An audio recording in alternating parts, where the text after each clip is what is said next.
Welcome, everybody. This time I think we're live. We went through the whole thing here. I want to welcome everybody. We'll say hi to everybody as soon as we get started. I'm Keith from Coin Crew. For those of you that don't know me, and above, I'm Mike from Mid America Coins. and over here we have, I'm Kevin from Coins Making Sense. and we also have a special guest with us tonight. You want to introduce yourself? Why Yeah. don't we put you on the spot at the same time? How's that sound? Yeah, thanks. First off, I'd like to thank Keith and Angel for inviting me up to come live with them to talk with everybody. Thought it was a great opportunity to talk to some seasoned coin veterans. I'm Plumber Stacker. I do have a channel. I've had it for about a year and a half now, maybe going on 2 years almost. I do some live streams, trying to put out a lot more content and learning from people like we have today on this board is going to be wonderful because I love learning about coins and I love learning about the internal workings of coin dealers. So I'm a plumber in real life, other than YouTube life, I guess you could say. I've owned a business for about 13 years there. So when I started my channel, I wanted to bring that aspect into my YouTube channel and meet other business owners as well and share knowledge that way. And I think collecting coins and stacking silver and gold is just a great way for me personally, to save money. And then collecting coins it's really fun. Learning about the history and all that behind it is something I really grew into. I started off as a stacker, but quickly became a collector. But that's about it. If you have any questions for me, I'd happily answer them for you. Okay, before we take you off the big screen, I got one question for you. What is your slogan that you usually say at the end of letters, that you say in a lot of the videos at the end? What is it? Let's hear it. Yes, over here at the Plumber Stacker Corporation, we show our stack, not our crack. Whoa, look at that, guys. I like it. I like it. It's good. So let's get in there and say hi to everybody now that we've introduced them. So we have Cornosaurus Rex, Scott Kahala, and of course you got Coins Making Sense, Captain Vic, Jamie Jones, Castle Doctrine 87, Timbo, White Perplex, Mind Package Total. There's Plumber getting lost. Oops. Let's see, we're down. We're going down. How far down am I? I need to be on the other way. Let's do it this way. I'm looking at the wrong you need to go to Ron Mueller next. BMP 804, Big Rocky, RC Silverado, Mrs. Coin Crew, M4A2 Master. Turning the corner at 6 o'clock. We got Tricky. John Jacobs, JJ, Cash, L&W Show. There's Mrs. Coin Crew, Polly Buck, Jackalope Herd. See, I was strolling up the wrong chat. I got two chats running at once. I'm lost, is what I am. After that mess up. So, Plumber, you started YouTube right about the same time I did. Pretty close, within a few months. When did you start? Oh man, I want to say February of 2020. I didn't really start doing content for a while though. I just I liked hanging out and didn't have much to do, when early 2020 when all that happened, and I sat home all the time, and I just started watching people doing coin roll huntings, and then I got into the auctions, and then I found your channel. Good or bad, I love it, but I spent a lot of money in the early days of the Coin Crew auctions. That is a lot of fun though. You meet a lot of great people. So, do you have any questions for Mike or Kevin? I'll kind of duck out of the way. Or for Keith, Coin Crew. You're not avoiding there that. is one question that I have that I find myself thinking about once in a while, because me doing auctions from time to and how do you gauge what series to buy or what coins to buy that are going to be hot, stay hot, or and or do you buy certain coins and then tuck them away and bring them out later? You want me to take it? You got it there, Mr. Cooper. Everybody just kind of got quiet. I want to give away one of the secrets. You go ahead first, Mike, and we'll Okay, I'll be glad to. First. Well, me myself, I do buy a lot of new products. I put guys online to order them for me, but I tell guys like you, it's not something you really want to collect. You want to get in and out. That new product, there's just putting out too much of it. If you take a look at the dollars they did last year, all of a sudden they said they were going to make them. Well, they ran out of silver, so they're not going to make them now. But at the same time, it shot that market down. That market can start coming down. But like older coins, that's what I really like collecting. Like I just picked me up a really nice 77 with a cat sticker on it, Indian head penny. I got it out for sale. If it brings the number, I'll sell it. I know it's a little over the sheet. Don't care. And I think Keith would agree with me when you find a really nice coin like that. It's okay to pay over sheet. It's usually a one of a kind to get that really nice prestige. It's hard to get them. So I stack them. Touch on the chat real quick. Is anybody here experiencing silver shortages besides myself? I know think you're not, Mike. Definitely been. No, actually, guys, I am 2 to 3 weeks out.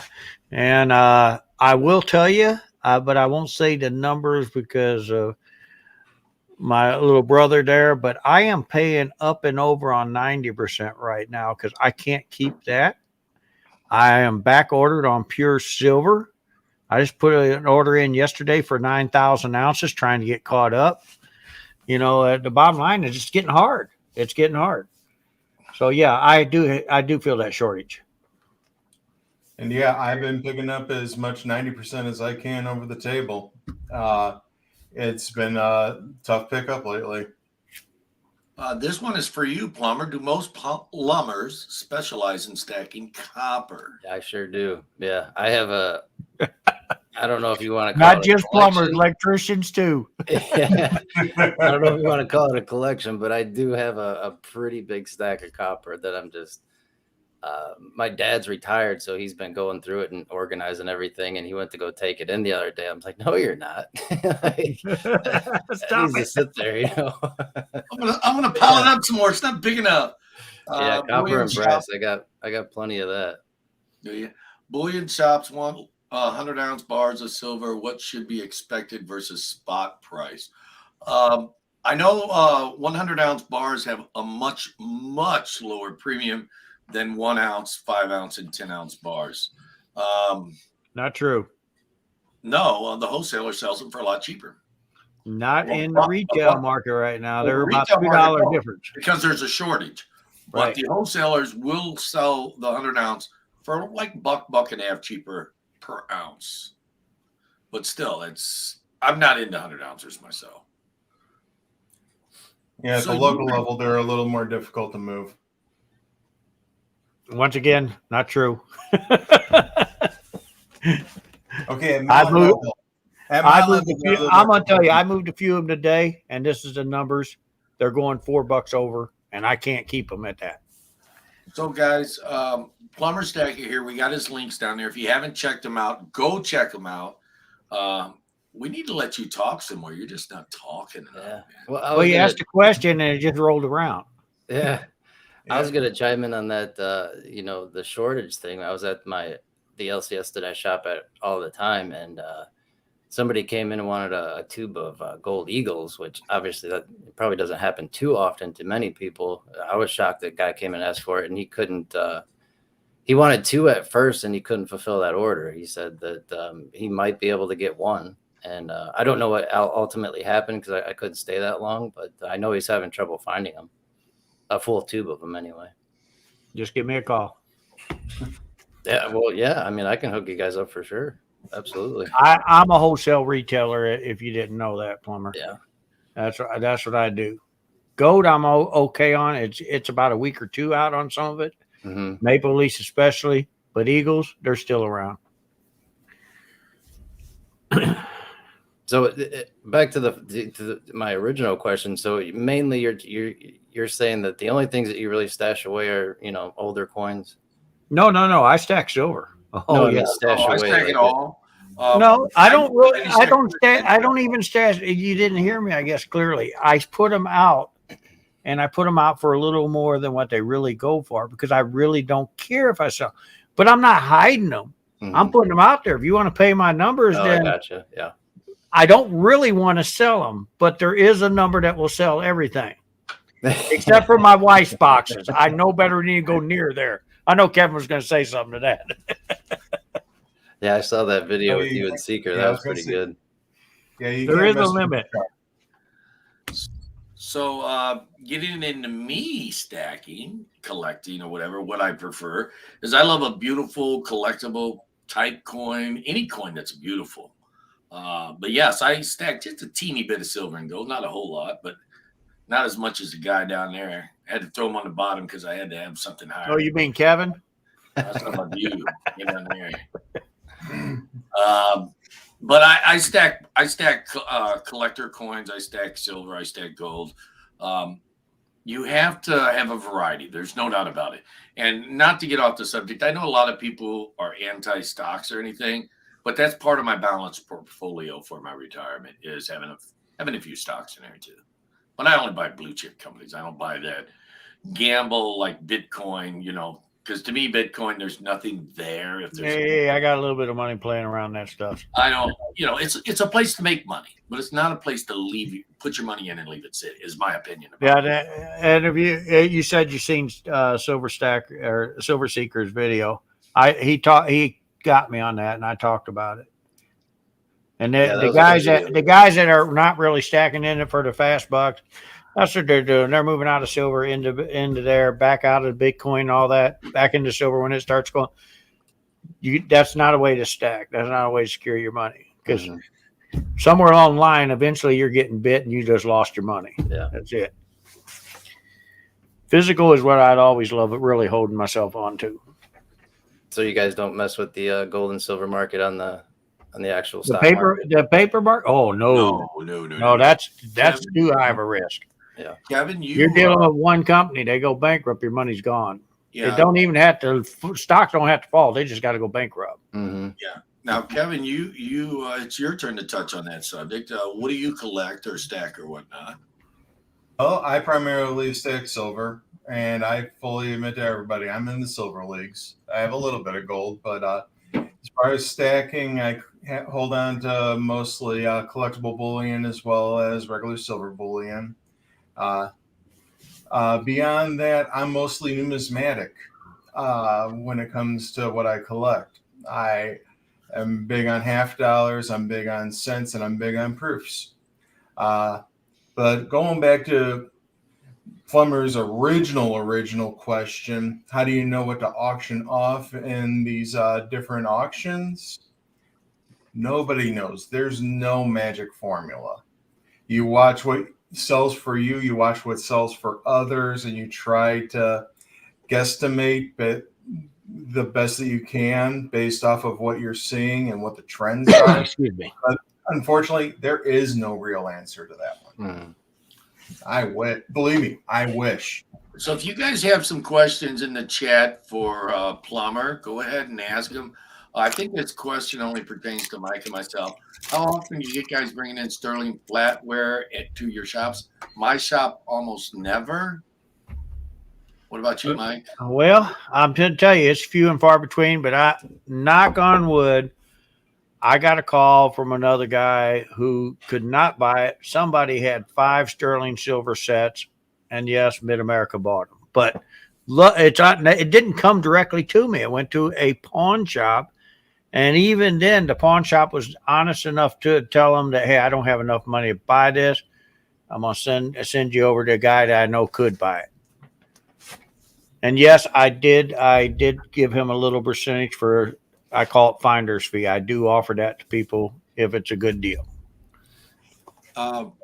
We had touched on this a little bit, Jamie Foxx. What should I pay for 1 ounce rounds tomorrow? We touched. Oh boy! I mean, it's really hard to say. The premiums change from minute to minute. Right now, they're a little high, and they'll be a little high tomorrow. Mike, you have any thoughts on it? Well, you're seeing even online, if you go on JM Bullion, all of them, anywhere from $5.60 to $7 is the numbers. Now there is a couple guys in Arkansas, I won't say who it was, that's told me they're getting $10 on just rounds. I think that's crazy. Wow. What? Yeah. Well, the bottom What line is is it, man? people don't always shop and look. Okay, there's guys out there, like I said. We have a deal where we tell people if you come into our shop, we'll give you some money off what our online prices are. So that's what we do for our people around here. So everybody comes in to buy. So So you said I got a question for you. It's been floating around whether or not there's a actual silver shortage, or I mean, I did a short video a few weeks ago and did a little bit of research on it, but it sounded to me like there was a labor shortage more than there was an actual silver shortage, as far as the mints getting the planches they need to hit the coins. What are your thoughts on that, as far as silver versus? As far as the mint wise shorting on employees, not so much. They pay pretty good. Most of their guys are been there for years. As far as the silver shortage, yeah, there's some shortage because when I get pushed back and I buy a lot of silver, I know something's going on, and I'm being told by the founder companies, and that's why we're paying more for 90% of stuff. They need silver. And I'm going to tell you, about 70% of my 90% does not go to the public. I've been sending in to be melted again. Mhm. plumber. So if I have to melt 90%, something's wrong there. Yeah. Yeah, right. Plumber, you get this one. What's your opinion? Is fractional gold a waste? No, I don't think fractional is a waste. I really don't. No way. And you are paying a higher premium, but I find it easier to sell it to somebody, like a 10th ounce or a quarter ounce versus selling a half ounce or a full 1 ounce, because not everybody's going to be able to break out 2 grand, 2,200, wherever it's at that point in time. So I think for me, a quarter ounce is perfect. The premiums aren't too bad, but it's easy. It's more liquid, I would say, than a full ounce. What do you think, Kevin? I agree. Fractional is definitely a more economical way of being able to get into gold. Granted, yeah, the premiums are high, but yeah, not everybody has, just like Plumber said, not everybody has $1,000 that they can drop on half of an ounce of gold. You let me know where they're selling for 1,000. I might buy them all. Now, I'm sorry. I know what you mean. Well, I'm sorry if exactly. I don't get everyone's questions. I'm doing the best I can. However, this is a special event for Plumber, and we're asking him a bunch of questions in the midst of all your questions. So, question for you, gentlemen. I have a relative sending me a complete Barber Dime set. I don't have a price yet, but not going to be cheap. Worth unloading some junk silver at a profit to buy it. I think it would be if it's a nice enough set. Now, there are a few key coins in there. Like, what is it? The 95.0, I think. Yes. The Yeah, 95.0. 95 Depends S. on the price you have to pay. Yeah. Make sure your keys are in there and they're in good shape. I mean, if they're just AG coins, man, I just sold a set for $300 because it was just AG. I mean, and what sold it was the 95, and it was even worse than AG. But it was seeable. The bottom line is, an AG 95 starts off at, I think, 175, 200, and that's what sold the set. I told them, give me $300. I bought it for scrap silver because there was a lot of them that was questionable on if it really was the dates. And so that's what I'm saying. Look at it, make sure the date's readable. When the guy brought the set in to me, I had to tell him, hey, look, I can't guarantee these dates like your 94 OS. I mean, I can't tell if it really is or not. The S was so beat up. It was so terrible. Was it really an S or not? Guys, I want to touch on Mudswats. He doesn't believe there's a silver shortage. He believes it's a circulation shortage. Uh, Untrue. If you go back to the charts and look what's consumed and what's pulled out of the mines, there is more being used than what is being pulled. And what's happening is eventually the strain gives. And that's what's happening at this point in time. We're going to have to go to reusing some of the silver that's already up, but the silver has been at a deficit for years to where more is getting put into new products than is getting pulled out of the ground. If I'm wrong, guys, No, you're not, because Yeah, even you're if you look at paper versus physical, there's more paper sold out there than there really is silver showing or gold. so you So had how some can that questions happen? Remember it down or not? So somewhere online, when somebody calls in their silver, somebody is not going to really have your silver, I can tell you, or your gold. Plumber, you had some questions written down. Let's get to those. I don't want to be up here for hours and hours. No, you I know. got yeah. I'm having fun just listening to you guys. But I figured you would, but we still want to hear some of your questions. as far as grading coins, I'm sure you've touched on this a million times.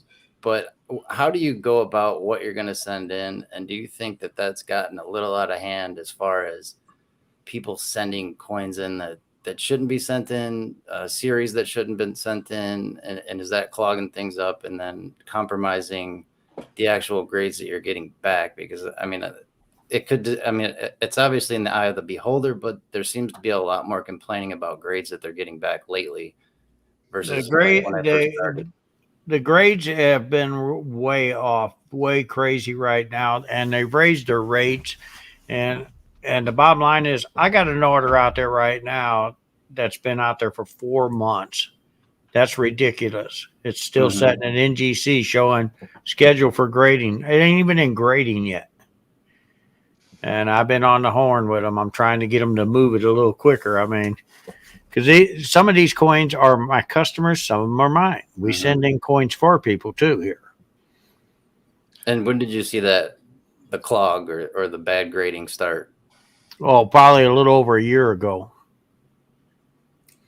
I've got coins because they was worth a little more money. I cracked out and sent right back in, and then they got graded right. So it's like I got double charged there. That clog happened in just about every industry when it came to the grading of whatever it is, whether it be comic books, coins, or cards. Honestly, we're in a golden age of collectibles right now, and the third-party grading services have seen a renaissance of sorts, or actually more like the Crusades, but that's a different subject.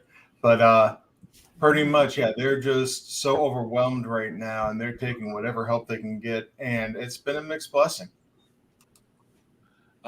I think I wouldn't call it a mixed blessing, because I would say, and I'm just maybe shooting it out here, but I think about 80 to 90% of them kids they're kids, do not know how to grade yet. They're grading them right out of school. They haven't had enough time. I didn't say what the mix was. Sometime. I think many people submit coins to be graded without learning how to grade, and that to me is, you should learn how to grade.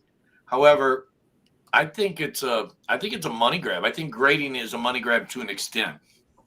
I agree. They're taking advantage of people not wanting to learn and just taking their money and keep raising the price and raising the price. How much really does it honestly cost to put a coin in a holder?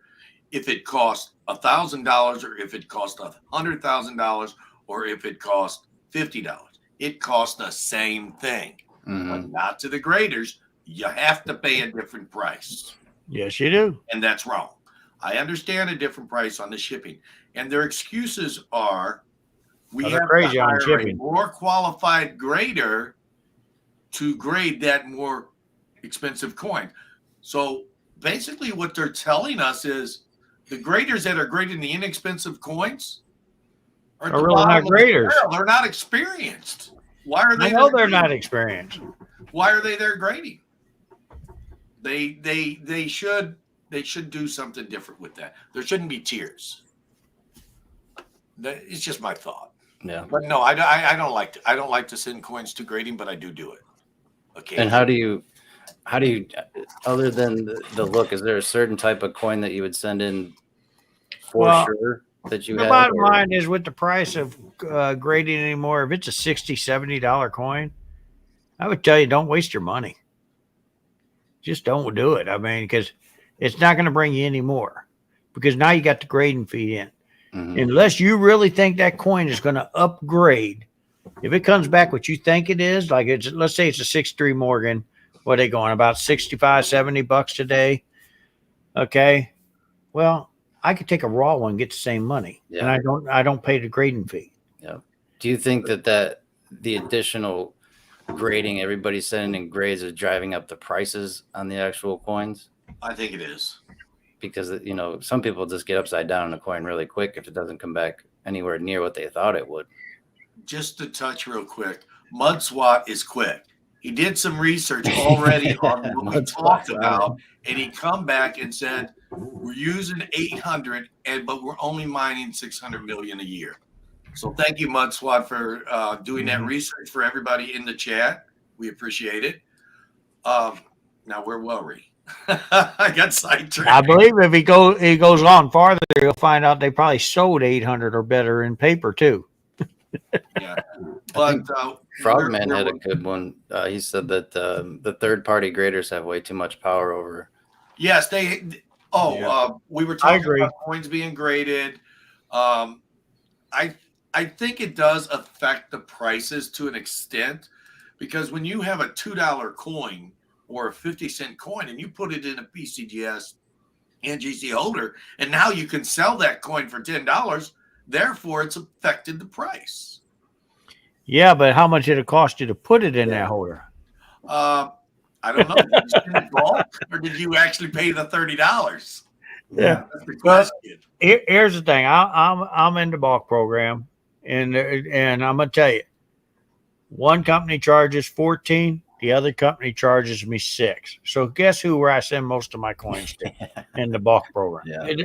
It ain't a mathematic genius, and I know Mr. Coin Crew down there knows exactly who I'm talking about, how they charge their pricing. So that's why I send them. But yet here I am waiting 4 months to get them coins back. That's too long to wait. Evan, what's your thoughts on it? Oh no, third-party grading revolutionized the hobby. It took a lot of the skill out of the collector needing to know how to grade. It put virtually all the cards into the hand of the third-party grading systems. And yeah, if you want to spend $30 in order to make a 50-cent Well, you coin, got a third party and a fourth party. I'm gonna tell you, I because know there's a fourth party because you have the CACs and the if you're not happy with their grade, you want to find out, just spend another $30, $35, and you'll send it to another company who'll say yes or no if they're dead on, or and if you get the gold sticker, you know they undergraded it, but you paid for that. Oh yeah. Oh, Plumber. He ran to do something. He left us. Oh, sorry. I had a quick- Yeah. I thought you left us because we wouldn't let you talk enough. No, I'm asking the question. I'm getting great answers here. I'm loving it. You do have a point. It did revolutionize the coin market.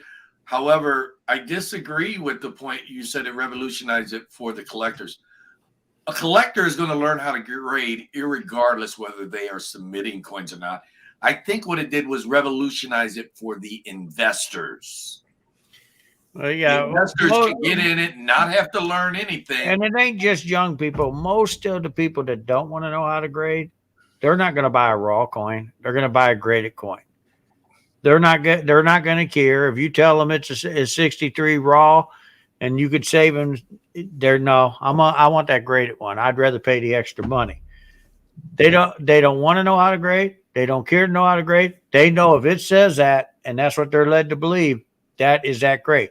And Keith, you know this for a fact. I've bought coins from people telling them they are not that great. I've been grading a long time. So is Keith. And I have bought coins that are graded in 60 holders, but really are only AU coins. Vice versa. I have bought coins where they were undergraded, and I paid their full price. I didn't care because I knew I was getting a good deal there because I was buying an undergrade coin, and I take them back, the ones that's undergraded, and crack them out and send them back in myself. Now, Smart Silver Stacker, I watch his channel off and on. I watch everybody off and on. I'm trying to get better, guys. So anyway, he says there's over 1 billion ounces from mining and recycling. Both is the total production. So that means a lot of what they're getting is from recycling, just like I was talking about a while ago. But eventually the recycling is going to give, because you got a lot of guys like us four here. We're just not going to want to give our silver up. So where are they going to get it from if you can't meet it? Well, I give 90% up. But I might even pay them more now for it because I needed it for silver again. I only give up enough to where I can keep some of.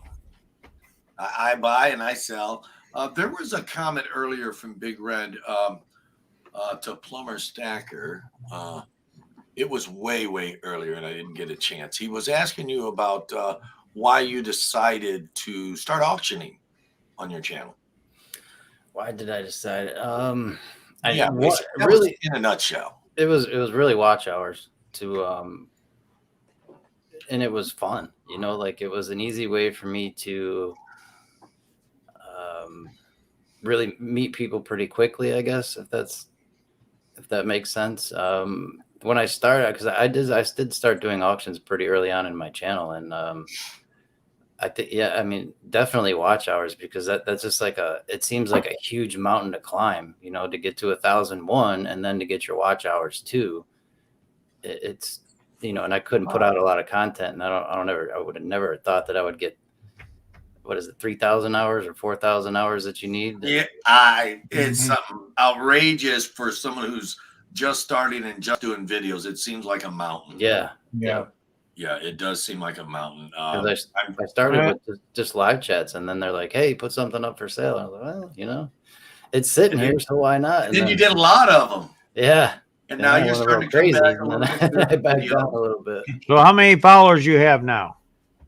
2,200. Okay. Guys, if you haven't subbed these great channels, up above me is Mid-America Coins. To that side of me over here is Coins Making Sense.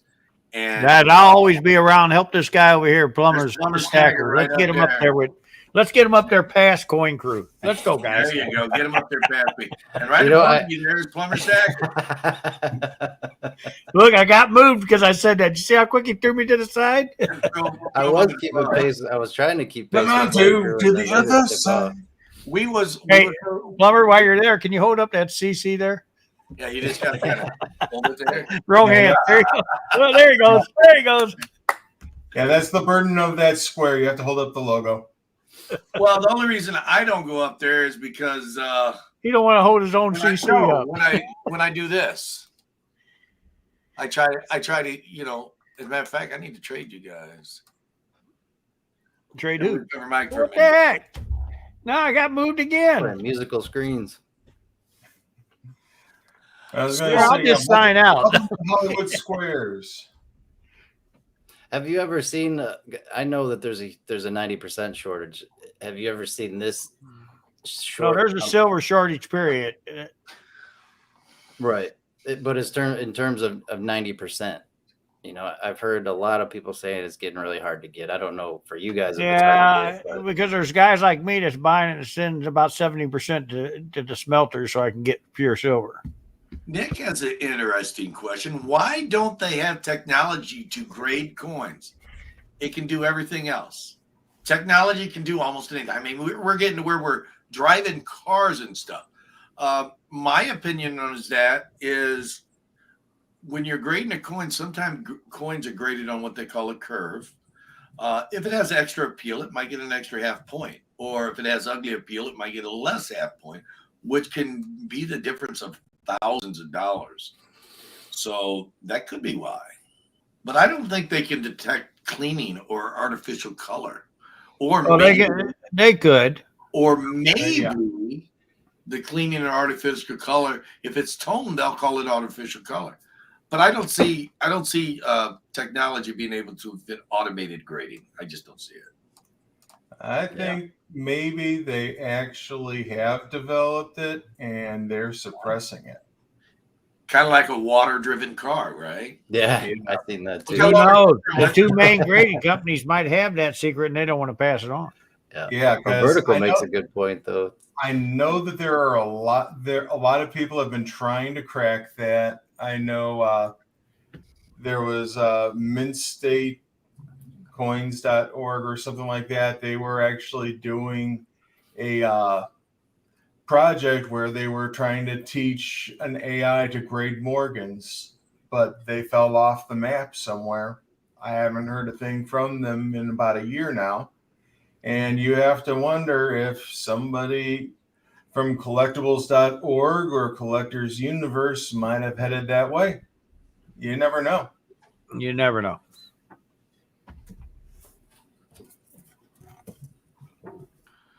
Okay, here you go.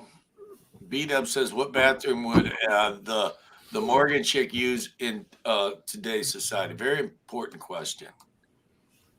I don't know. That's my answer. Yeah, Plumber, I think that goes to you, man. I was going to say probably the commode that the trade dollar is sitting on. You just got to change signs on the door, and you'll get the right one. There you go. Change the sign to what you want it, and it'll be the right one. Yep, there you go. So everybody's saying, hey to Plumber. You know, I didn't even look. How many people do we have here? 84 people. Cool. That's what we had last week. All right. Do you guys buy a lot of coins from the public, and what is more profitable for you, buying from the public or your wholesalers? Well, it's always going to be your wholesalers, but I pay pretty fair. So, like right now on pure silver, I'm actually paying my public so I can have it live 25 cents more than what I'm paying my wholesaler. So I'm paying more to the public because that way I can have live silver. It depends on the time. We're at a time where this time has never been seen before, where the bullion market and the collectible market are both on fire. They're strong. They're doing both. I've never seen this in the 40 plus years I've been in this hobby. I've seen both of them hot before, but not at the same time. Never. No, never this hot at the same time. So don't get me wrong. I'm not complaining. But because I don't have enough. As far as the reason why I do that is because that puts live silver into my shop. And I don't have to do that. My closest competition is 45 miles away. But because I do that, they also lose their customers because they drive over here to me from Arkansas, Missouri, Tulsa, 75 miles away, and they drive to me because I'll pay more than the rest of the guys. Yeah. And that gets me the other deals. Like that sterling silver buy. The guy knew I was paying good. He turned them in to me, and I gave him a percentage of the profit I make. That's what I work. But we do pay really fair here. Well, yeah. Well, I know there are some, shady people out there, and that's just the way life is. But they're not necessarily shady. I'm not saying that. I always tell you guys that if they're paying melt or back right now, they're probably not the guys you want to deal with. Now, the guys that's paying melt, that ain't mean they're shady. It means their market's not strong enough to extend more than that. And they need to make something to keep the lights on. So don't feel like they're – but the guys, if you got guys paying back a melt on stuff, then there's something wrong because they shouldn't be doing that. Job or a jewelry store. They tend to not pay as much because their excuse is, well, it's not our market, which is true. Because if they sit there and I don't know about a pawn shop, but it's not a jewelry store's market because then they have to either process it into jewelry form or they have to sell it to somebody who else's market. So they'll have to make something. Well, down here in Florida, everything's their market. We have a lot of buy here or not buy. Yeah. Or we buy. Oh, you're out of Florida. I feel for you, man. So there are some people like that down here, but the coin shops that I have gone to personally, they have all been very fair across the board with everything. And there's some good guys down there in Florida. Yeah. I know quite a few of them down there. Yeah. I do the Orlando show too. Do you ever go to that one, the fun show? No, it just happened too, not too long ago, and I In missed January, I was there. it. Were you? You weren't. I need to get more. I need to get more. I've never even been to a coin show, to be honest with you. Oh man, Dude, Oh, you man. definitely got to come to Grove. I know. I do. Here's a I question do for you, sure. Plumber. It's tough. It says, do you think it's always wise to play the markets when it comes to stocks, mining, lithium, solar, etc.? Man, that's always. I don't know. I mean, long-term investments to me, if you're in something like that, yes. Like as long as you're not going to look at it on a daily basis, and cry about losing, 10% here, but if you're thinking in terms of 30 or 40 years, is that certain company going to hold its value that long? That's all research that you need to do, and you need to come up with to make that decision to put your money into something like that for long term. Like Coin Crew, I talked to him a lot about that. He only buys blue chip stocks, and that's all he does. That's great because that company is not going anywhere. But as far as solar companies, things like that, it's tough because you don't know how long they're going to be around, and there's so many of them popping up and then getting bought out and then moving out. You know. I think you may be steering them a little wrong about that company may not be going nowhere. Enron used to be a blue chip company. GE is still considered a blue chip company. However, it just recently did a reverse split. It went from 6 to 96 only because it reverse split. Mm-hmm. So Amazon's about to do it. GE used to be it was an 800 and something $billion company, and now it's a couple $100 billion. Even a blue chip company can lose money, but you have to diversify. As with silver and gold, you have to, variety is key. That is why we collect and stack. Variety. Yep. You take example, Mrs. Coin Crew. You can't feed her the same thing 3 days in a row. There's leftovers. That third day, she's not eating them. She's like, nope, I got to have something different. Yeah, I go at least 4. I can eat the same thing over and over. But I can go 4 and then I'm done. The 4th day you're done? What about you, Plumber? How many days in a row can you eat the same thing? Oh, man. If you have it depends if I have to or not. How long if I have to? More? Maybe 2. Come on, I can have Thanksgiving Day surprise like 4 or 5 days in a row. Holy cow, I can't do that. Now, when it comes to turkey, I'm only about 2 on that. Yeah, I like turkey. Soup. Yeah, you can do a lot of things with that. But yeah, Amazon's about to do a 20-to-1 split. Oh, I just bought Amazon right before they announced it. Yep. We talked about that a while ago. Yeah, I know. Yeah, I bought Google too, right before they announced. Or no, Google I bought after they announced it. And when Amazon had their low, because Google was splitting, that's why I bought Amazon, thinking they may follow, and that was a good guess. Yeah, well, look what happened when Tesla split. They're so expensive. Nuts. Tesla split, and nobody thought it would do it, and it just went crazy. It's doing it again. Yeah, well, that's because it's easier for a lot of people to afford. They look at I look at it. You're gonna buy a stock for one stock for $3,500, but if you split that in half and then split it in half again, it's a little bit more manageable. Okay, here we go. Here is the truth may be out. This is the secret, according to the government officials. This is what they're telling us. We're all going to be eating leftovers on day's end because they're going to crash the economy even more. Who said that? Oh, I'm just saying the government. This is the government talking to us, not Scott S. This is Scott S.'s comment. I'm saying, oh, this is what the government's telling us.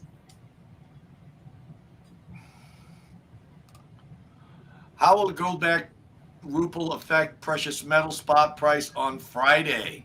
Yeah, you heard about that, right? You guys heard about that? Yeah, I already knew that. They're not the only country that did that. I know. How do you Asia, think China. Do you think it's going to affect it in a positive or negative? Or it's going to do it in a positive. It's going to just stay? It's going to do it in a positive. We as a country need to do the same thing. We're idiots if we don't. I think we need to go to a gold back. Kevin? No, I agree. We need to at least have some kind of backing to our dollar. I mean, otherwise it's just, well, for the lack of a better word, it's the toilet paper it's printed on. There's Kevin's link, guys. If you want to click it, if you haven't subbed him, please do. If someone wants to put up the other two gentlemen's link, please do. Thank you, Ms. Paula. So yeah, Mid America is about 10 more posts above that. oh, is it? Yep. Mopar. Thank you, Ms. Paula. Yeah, I'm too slow. I can't go to that. 6:47 p.m. Oh, here it is. But it's on the other one. I'm already lost. I'm lost. So going to a gold backed dollar, do you think it's even possible at this point? Like, I know you'd have to do a huge reset on everything, but how? We don't even know what our government has in gold, and they would have to get a lot more to sustain an economy as large as we are. Are you sure they have to get a lot more? Look at how much they've been charging us the past couple of years. And I said a little bit ago, I said the government has been charging us so much money that they're able to take and skim part of that money off the gold and silver. They're selling it to U.S. Mint, and they could probably skim enough gold and silver to back our dollar. I mean, look at how many millions of ounces of gold they sell a year. And if they skim just $100 off of it, man. Isn't that why we came off the gold back? Is because our economy wasn't growing enough, or they're trying to avoid? Well, no, that was a Nixon deal, guys. Yeah. I mean, he was I guess he was a younger Biden. Well, let's not get political, guys. I'm not. I'm just saying he thought that our dollar would be stronger without gold and silver. That we could do more by storing that silver and gold, and that's where we came into society. The problem is, do we really have that silver and gold? They did a documentary. I think it was in 2008. And they let 2020 go in there and do a documentary. They let them into 3 rooms. Okay, there was gold there, but they wouldn't let them go any farther back. I mean, there were skids of bricks of gold there. Mm-hmm. So in 2020 and 2016 wanted to do it again just before our other president left. The farthest they got was the front door into the lobby. They said, "Well, we can't show you any farther because of security reasons." And people were already questioning, do we really have the gold anymore? So you tell me, if we cannot see, do we believe? That's the big question. Yeah. I was also reading too that another reason why Nixon did that is because, we got on that after the war, and then once all the countries over in Europe started to get rebuilt, they wanted their gold back, and they didn't have as much faith in our dollar. So they started requesting the gold back, and I guess we didn't want to give it to him or something. That's why he, ultimately. Yeah, we stored it all in the Fort Knox. But the bottom line is, I mean, 8 years later, now we can only go through the front door, and that's as far as I can take you. Yeah, that's the only story. Like I said, I believe in physical. I believe in touching, seeing, knowing it's there. You know what this statement reminds me of? That movie by Nicolas Cage, National Treasure. Am I right? Yeah. Yeah. That's a good movie. The jewels and gold and everything set aside. 1 and 2, those are both good movies. But do you believe the gold's still in Fort Knox? That's the big question, right? Well, that's what I'm saying. I don't think so either, because why would 8 years before that you'd let them go in 3 of the big vault rooms, and now all of a sudden, we'll do another interview. We'll let you come in, and as far as you can go is that front door. Maybe or it could be way more than we can even fathom, and they don't want us to know that. Well, that would be nice to believe, but I just don't believe. I'm sorry. I'm going to dream on that one, though. I'm going to believe. Hey, it's nice to think about. Hey, you knocked me over on that one. It keeps us all guessing. I think what would help this economy if we did really go back to silver and gold. And the other thing is, and not getting into politics, let's stop paying these guys for the rest of their lives what they made as being in senators and presidents. Now, that's not nothing about politics. That's just saying people earning a fair wage. That's nothing wrong with that. Because when you and I work a job and we retire, all we get is that Social Security. That's right. We don't get our full pay that we was making. I think that should be the way we should go. Nor do we even get a retirement of any type unless we work until the agreed retirement age. That's right. Or the allotted time it takes for us to actually retire. And then we don't get nothing from the company. We get it from Uncle Sam's Social Security, which, ain't going to last very long. But guess what? Who paid that Social Security in?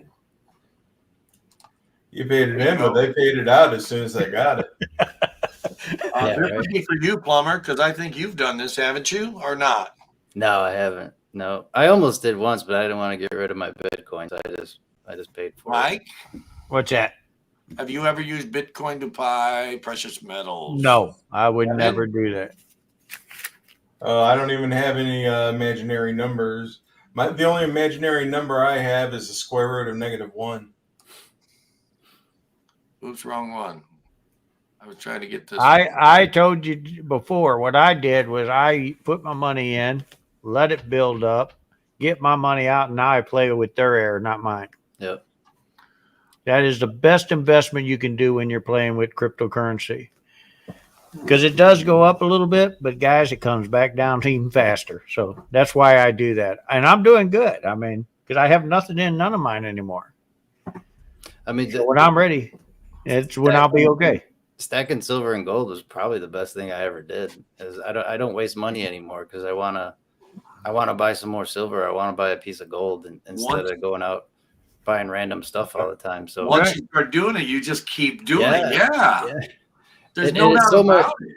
It's so much more satisfying too because you get something in return that you keep and you have versus buying like I don't know, a game or something nice for your car or your truck that will wear out over time. That silver is always. Wait a minute. I still got to take care of my truck. I got to buy something nicer. It's nice having the tablet, but it's even nicer having the precious metal. It fulfills your savings to a point and like that need to buy something feeling too. Does your wife like you stacking? I don't know. She just kind of like, hey, yeah, do what you got to do, If we went back to, here's a good question. We kind of touched on it, but we didn't really touch on it. If we went back to the silver gold standard, what do you think will happen to the price of gold and silver? We never gave a direct answer. Let's give a direct answer. Honestly, what's going to happen? Silver and gold's gonna. When you put $1 back in, it's going to push it up. It's definitely going to push it up. But, the bottom line is it's going to push up anyway. If we don't do it, it's going to get so high we ain't going to be able to do it. Because right now, all these other countries are falling in line. They're starting to. Mm-hmm. They're going back to the gold and silver standard. We got like 5 or 6 of them already done it. So, guys, if we don't get in line. Russia and China, they've been hoarding gold for, so is Germany. More than ever, like the past 5 years, they just, and China won't allow export of gold. Oh, we're just all covered up, Plumber. So here it is. I'm going to say this real quick because we're covered up. Check out Paula. You can join us live Monday at 7:30. Free A&A membership they're giving away. I had to get that off there because you just had so much there we couldn't see. So the question was, what do you think gold and silver the price is gonna keep going up? What was the question? Yeah, if a country is backing its currency with silver and gold, let's say the U.S., is the price of silver and gold going to be affected? And if so, in which way? It's going to go up. I guarantee it. Yeah, I think you're right too, because they would have to, because that was, if you believe this part, but that was part of the reason they took us off of it, because there wasn't enough money out there. There wasn't enough gold to back the money that we wanted to keep pushing out to keep growing the economy. So if gold is at a lower level, there's not going to be enough, I guess it's not even called fiat anymore. Then it would be, there's not enough dollars out there to sustain a growing economy. So I would think that it would continue to rise. But then you get this right back into the fiat thing, if an ounce of gold is $30,000, it's, where does it end? Well, let's put it this way. Take a look at the $20 gold piece. in 1933, they was selling our gold off to Europe now to pay their debt at $15. And they didn't care if you gave them a $10 or $5. That should have told you something right then and there. Mm-hmm. They would give them $15 over on a 10 or a 20. They didn't care. Was Europe smart? You better believe it, because then they dumped it back. What, 3 years ago, they dumped some of it back on the U.S. market? Some of them $20 gold pieces, and they flooded us with $20 gold pieces. Heritage and all of them was scrambling and hollering, hey, we got these for sale. Because there was thousands of them dumped on the market. It's crazy to think that old, pre-33 gold and the Morgan's peace dollar, that was actual money used. It think was about money the used, but $5, $10 for that piece of gold, and we're paying $500-$600 for that. But if you stop and look at silver certificates, remember the government makes their money a little early. In 1935, they issued out silver certificates. In the 50s, they issued out silver certificates, but yet they could never be used for silver. Okay, Kevin, real quick, let me cut in here so I can get this off of here. What do you think about Silver Wolverine's comment? Do you think it would have to be revalued to cover the $30 trillion in debt? I think the price of gold, just like what these gentlemen have been saying, is going to go up no matter what. My fear is that they're going to mint a $30 trillion coin. Just call it. They've already threatened to do that. Yeah, exactly. And yeah, that's my biggest fear. But yeah, Canada did it with a big gold, with that great big gold one that got stolen. Oh yeah, I heard about that. Yeah. But they doubled their debt in one theft. They looked it over there in Europe. And what did they expect was going to happen? You looked at another country. Canada's my neighbor. Wasn't Australia a penal colony at one point? But then again, I digest. But still, U.S. they need to back their the dollar with precious metals, whether it be silver, whether it be gold, platinum, palladium, rhodium, osmium, Czechoslovakium, or whateverium. Precious metals need to back the monetary system, and it's just going to solidify our system. I think precious metals would definitely have to go up in order to cover all of that. There's no doubt about that. Well, guys, if they don't stop, we every day that we keep going, we go farther and farther in debt. Every day. I mean, we're helping countries, and I get it. Yeah, we need to help our fellow neighbors, but don't we need to help ourselves first? I mean, honestly, we're putting ourselves in farther and farther in debt. So what I'm saying, if they don't do something, get back on this gold and silver market, it's going to hurt. It's going to hurt the U.S. We're going to be the weakest country in the end. What's the other option then going back on a system like that? Because like Mudswat said, there's not enough precious metals to cover our money in circulation throughout the world. You know why there's not? He is right. But because we keep selling our gold and silver off to other countries. We got people coming from China over here buying up gold and silver. And I got guys from Germany that come and see me once a year at the fun show, and they buy a bunch. I mean, yes, maybe I'm part of the problem, but the government is selling it to them, so why not us too? But we shouldn't, I guess. So I need to try it back. If you did that, would they come and just take our gold again like they did last time, so they had more? Well, once again, I think I said this earlier in one of Coin Crew's videos. There's a reason why they put a monetary number on the back of coins. And I had one guy ask me, he said, oh, well, they can't do that. They can't change the law that they did in 1933. If you could just go back to the 50s and look how many laws got changed by presidents with the strike of a pen, no voting or anything, you'll be amazed how many laws that said, oh, they can never be changed. And they do. They change them all the time. Look how many laws got changed in the matter of our president that sat down just recently. Changed 15 in one day. The very first day he sat down. Beat Up says the market is getting shaken up on Friday.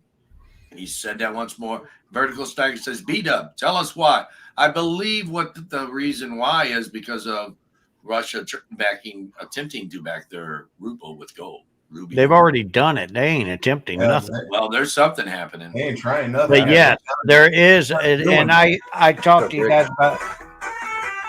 Hang on, let me take this, guys. China going to Saudi Arabia and trying to get them to use the yen to trade oil. So that would be a huge punch in the face to us, if that. I want to give this shout out. Hello, Keith Angel, Mike Plummer, and Making Sense. You're just not coins. You're just making sense. You know what? I'm just making sense. Hey, come on. Don't make dollars. Don't make sense. Right? Common sense always makes sense. So hey, it does. Let's unmute him now. Unfortunately, common sense is one of the least common commodities out there. Yep, very true. I don't have any common sense. I'm just a guy. Hey, look at that. Fred Sanford's here. Theodore, it's just they just can't stop spending. They don't cut anything. They pretend like they cut, but they don't. And the government gets bigger and bigger and bigger and bigger and bigger and spend more and more and more. And that's the problem. They're not stopping them. They're not like you and I and everybody up here in the chat and everybody up here on the stream. They don't set a household budget, so to speak.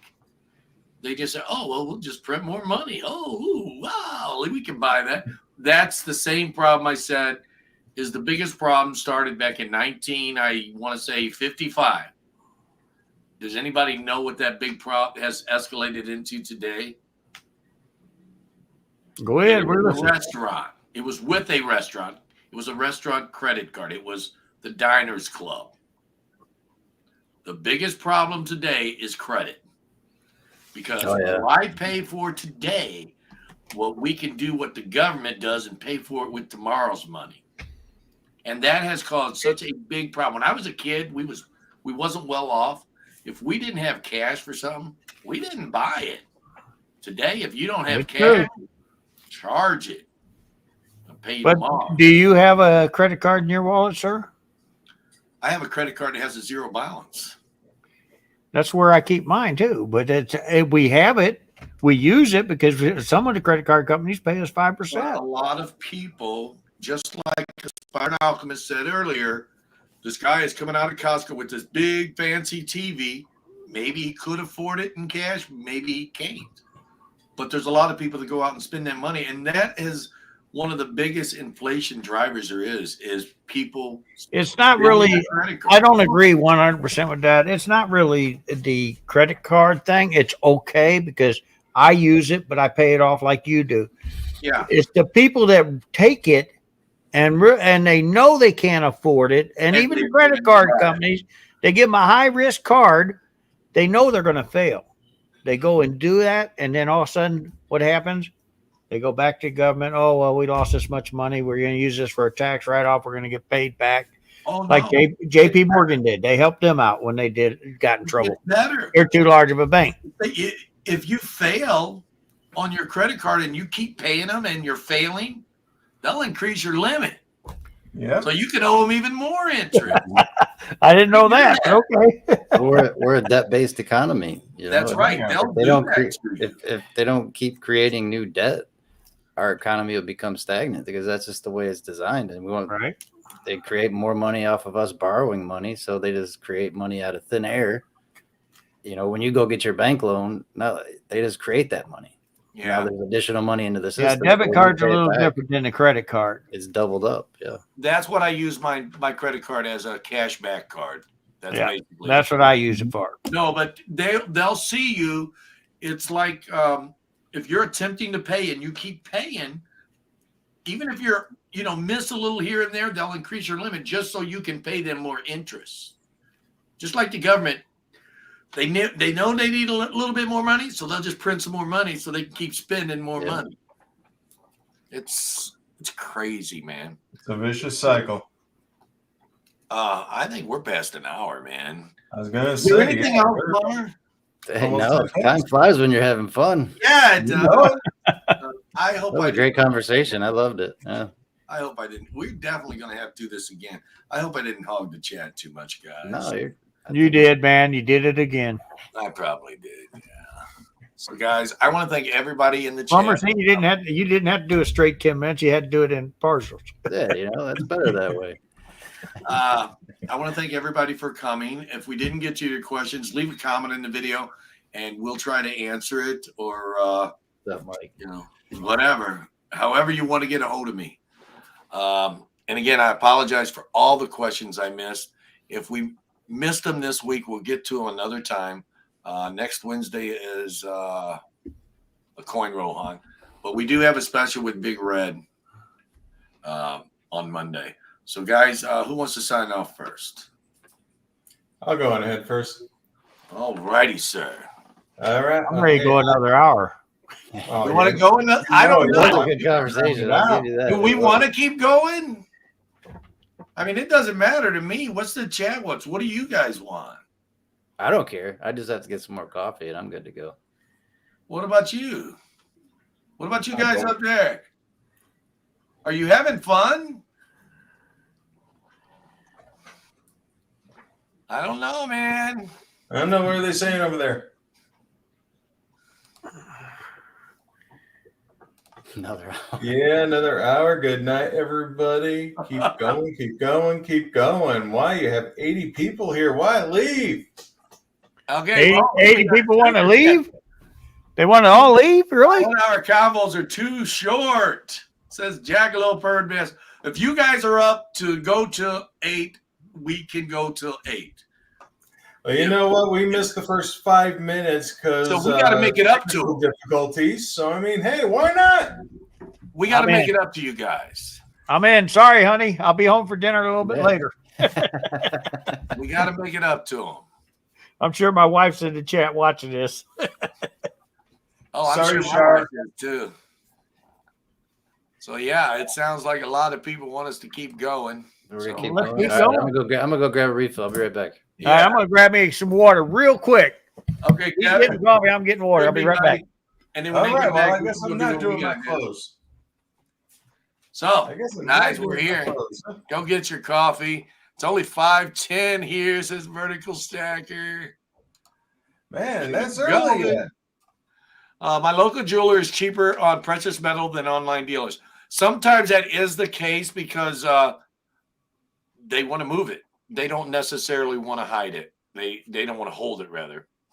And if they sell it to the online dealer, they might get less. What do you think, Kevin? Oh, no, yeah. The local person has the local opportunities of buying it so they can get it at their rates. And when they turn it around, yeah, they're able to give it at a cheaper cost.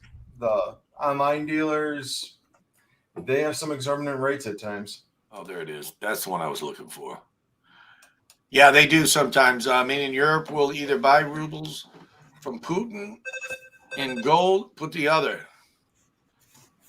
Okay, I'm not answering a toll-free call right now.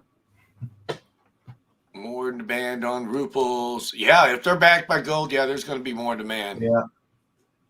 Yeah, Big it's five and stretch.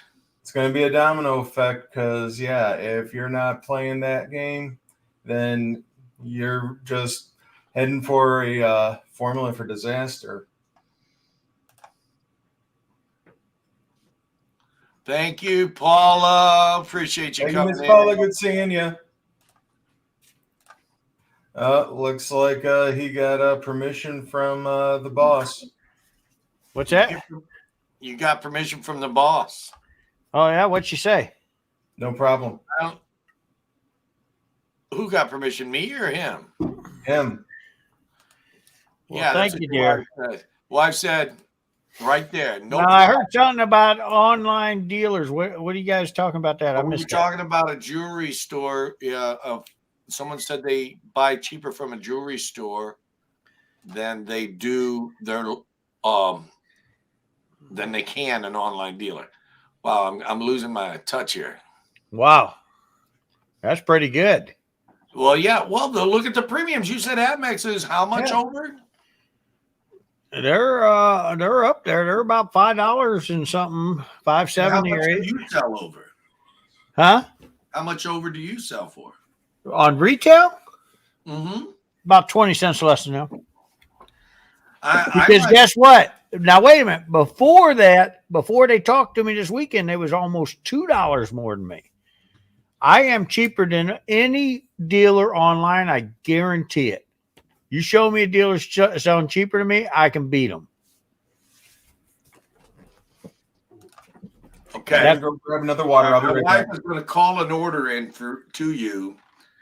I am selling. I'm going to be selling it for $2 over. My wife wants to come buy it off you cheaper. Okay. All right. I want to see you sell. I want you to sell everything online. I want to see it. I'll sell one of them online if you'll give me 100 of them online cheaper. I'm just trying to get hooked up. Yeah. You know what, guys? No, when he does that, I can guarantee he's selling it cheaper than he paid for it. Probably. And then by the time he sells out, I'll say, "Oh crap! I just ran out. I can't even order anymore." Tell him, brother.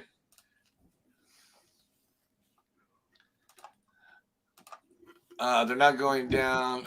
Here it is. There he is. I keep trying to get this up there. They're not going down with the ship, and they'll move to stable currencies like the ruble.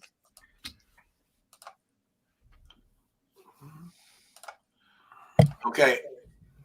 I want to know which one of you have the best price you can give me on 1/10 ounce gold, says Sir Gold.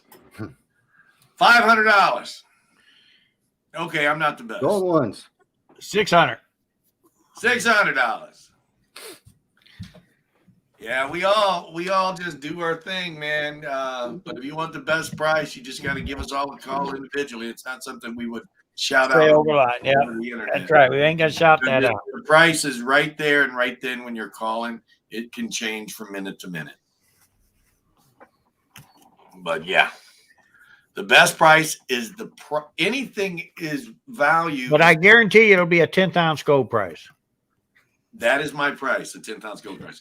The value of anything, whether it be coins, a can of soup, a car, or a gallon of gas, the real value of anything is not what you see, not what you in the papers, not what you see someone else buying and selling it for. The real value of any given commodity is what you, the buyer, I thought you went to get coffee. Both agree is a You got a good ton price. of cream in there, probably sugar too. Oh yeah, definitely sugar. What's that? Oh my god! You know I drink my coffee black. I don't need to put nothing in it. No jet black for me. No way. Let me see that. He's got. I seen it when he brought it up. I can see the creamer in there.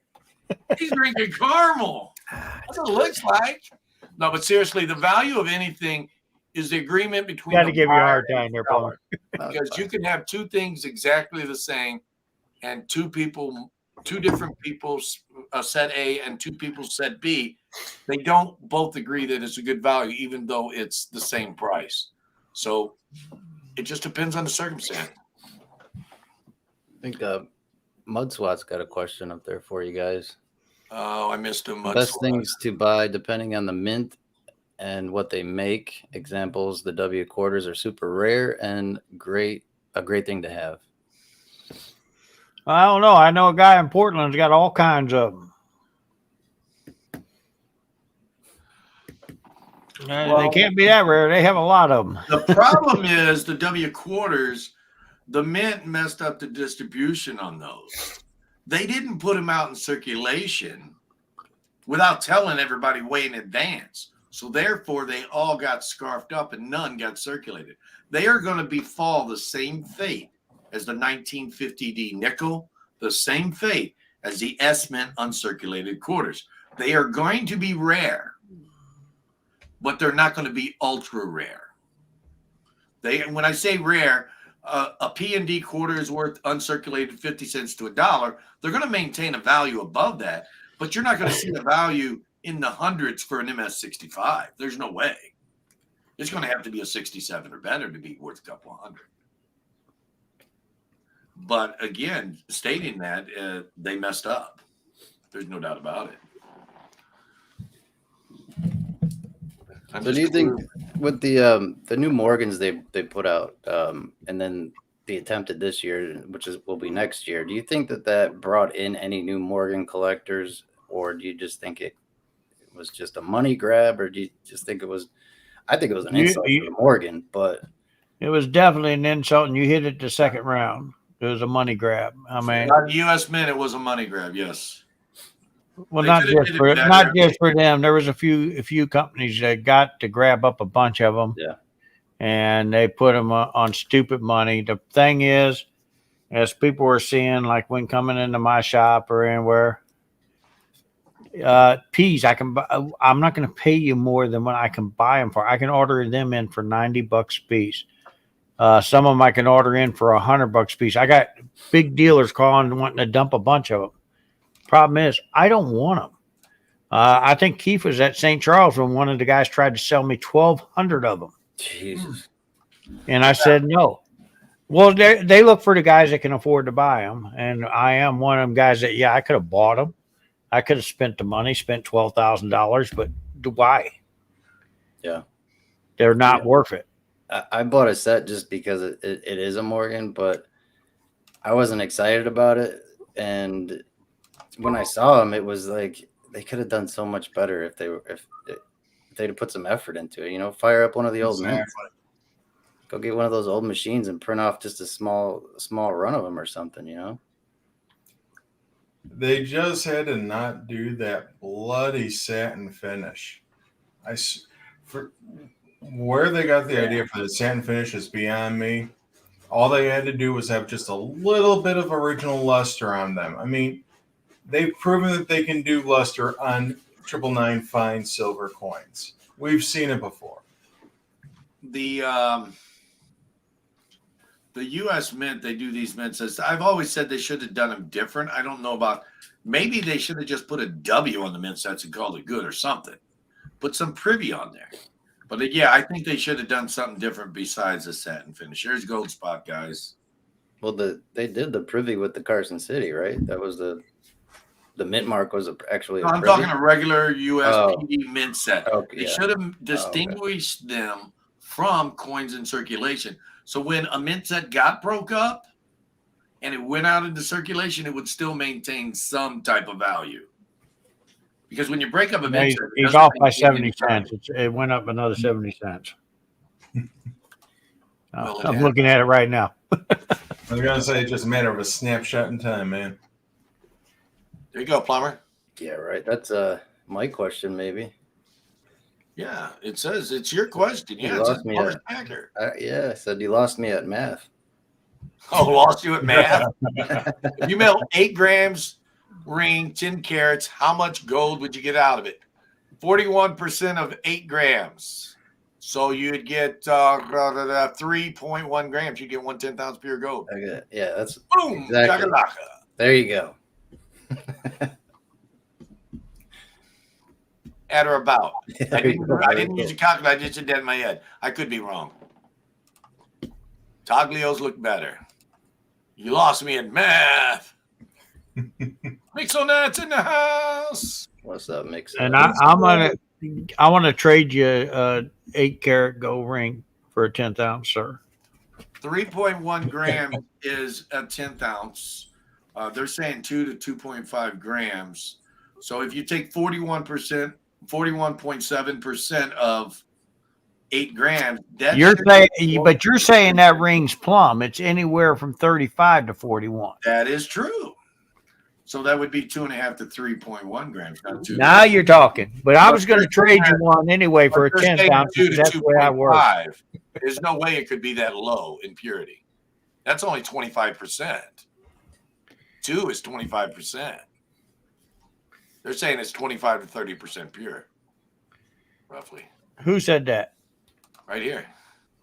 If that's what they're talking about, the who asked the question? Jorge Martinez. Yeah, and then Crazy from Opar come up with that answer. Unless it was an answer to something else. It probably was. I bowed out right away, Mustang Dave. That was not a plumber question. What's up, Spike? Definitely not a It plumber. could have been. Yeah, if you would have said wrenches, now he might have got you.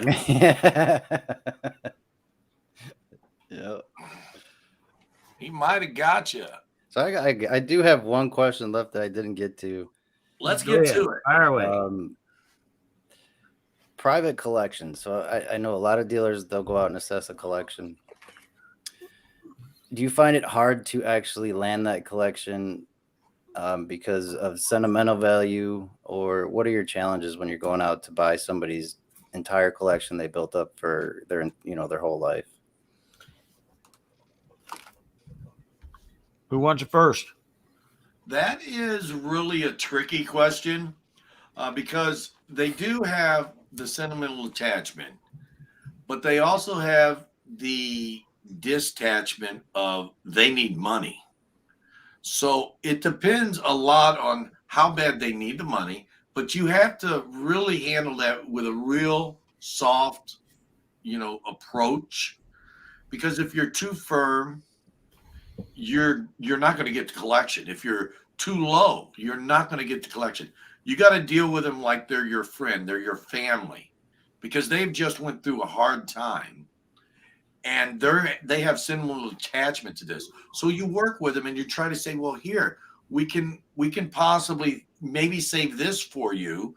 Point out parts of the collection that they can save on a sentimental basis. That's you got to listen to what they're saying, because they could be talking about something about the collection. And if there's something in that collection that they really hold truly dear, and you point it out, yeah, you could quite possibly get the collection. But again, it depends on their total state of mind. It's a 50-50 shot. But if you handle it wrong, you ain't getting nothing.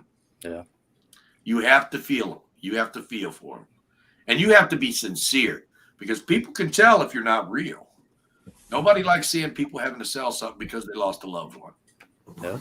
That's my thought. Yeah. Yeah. You go item by item, type by type, and you talk with them about it. You have to try to empathize. And and then you try to make a relationship between you and them in order to get that connection to see, okay, yes, this is what we can do on it. We can do this. But something might have that greater value, that intangible value, that the sentiment is just too much.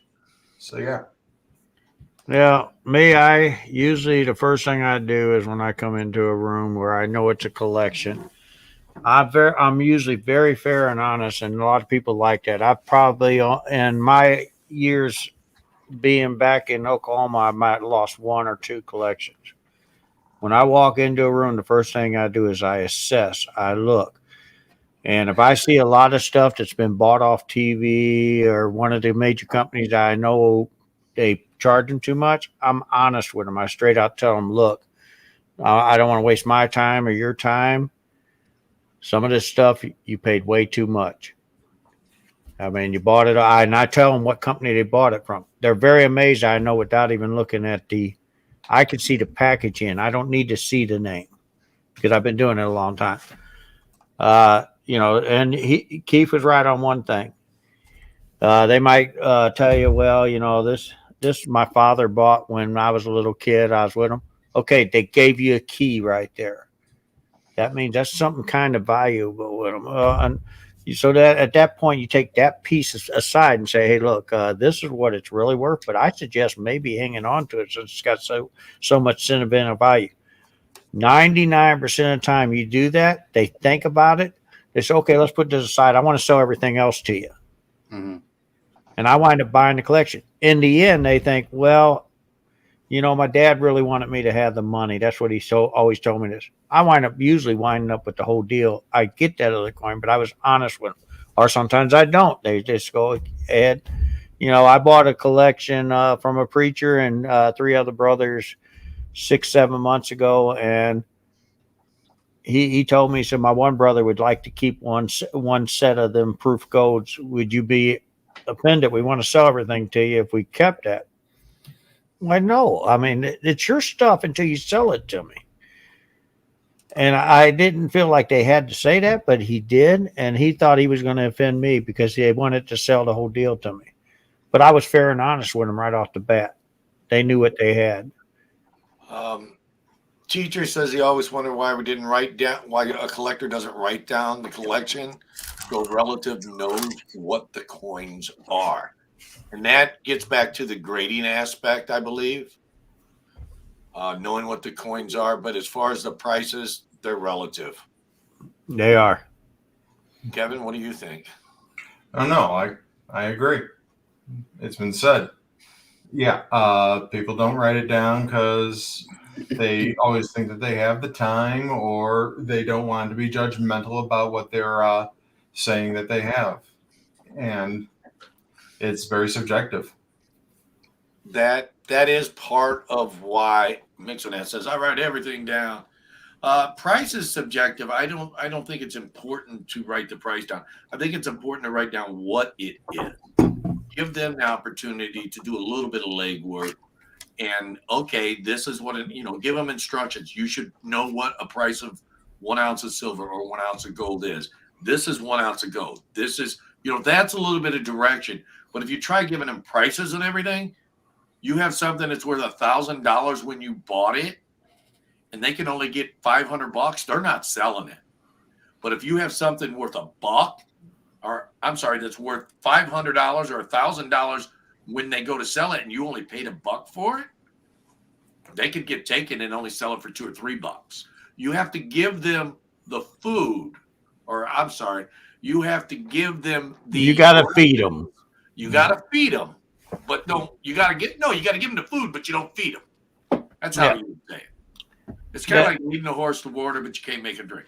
You teach them how to do it, but you got to give them the instruments so they know what they're doing. But just like, I have guys bring in slab gold, new modern slab gold, and they bought it from, I won't say one of the companies online.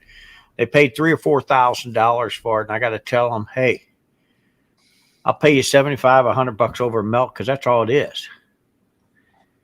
I mean, it's just gold. It's got it put in a holder. That leads back to what we was talking about earlier, Plumber. It's not worth grading bullion gold. It really ain't.